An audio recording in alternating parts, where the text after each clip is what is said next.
Love பண்ண புதுசுலலாம் எடுத்தோம் கவுத்தோன்னு பேசுவிய, இப்ப எப்படி இருக்க? இப்ப குடிச்சோம் கவுத்தோம்னு இருக்கேன். ஒரே வார்த்தையில முடிப்பீங்க. அது பார்த்தீங்கன்னா 2 பேரும் பேசி தண்ணி அடிச்சுட்டு நம்ம பக்கத்துல நின்றுக்கிட்டு இருப்போம். அப்படி காமெடியா இருக்கும். கேட்டிருக்கேன். ஏன்டா தண்ணி அடிச்சிருக்க, திடீர்னு வண்டி ஓட்டுறோம் வேற சொல்ற, குடிச்சிட்டு வண்டி ஓட்டாதேன்னுவாங்க. நீ குடிச்சிட்டு வண்டி எடுக்கிறோம்ன்றிய, தெளிவா வீட்டுக்கு போயிருவியாடா? ஏய் யாரை பத்தி என்ன பேசுற?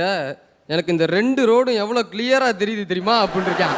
இருக்கிறது ஒரு ரோடு சாதாரண. அதை வீட்டில் நீ தண்ணியை போட்டு வீட்டுக்கு வந்துட்டான். தண்ணியை போட்டு வீட்டுக்கு வந்துட்டான். வீட்டை பூட்டணும். அப்படியே பூட்டை பார்த்தார்.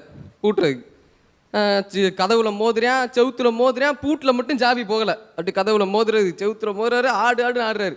பக்கத்து வீட்டுக்காரர் பார்த்தாரு. பாவமாக இருந்துச்சு. சரி தண்ணியை போட்டு வேற வந்துட்டான். நீ கவலைப்படாதியா, நான் வேணா கொடுங்க, நான் வேணா திறந்து தரேன். அதெல்லாம் ஒன்றும் வேணாம், நான் திறந்துக்கிறேன். நீங்கள் இந்த வீட்டை மட்டும் கொஞ்சம் ஆடாமல் பிடிச்சிக்கோங்க அப்படின்னு இருக்கேன். வீடை ஆடிக்கிட்டு இருக்கு, இந்த ஆள் ஆடிக்கிட்டு இருக்காரு. சாதாரணமாக எடுக்கல நகைச்சுவை.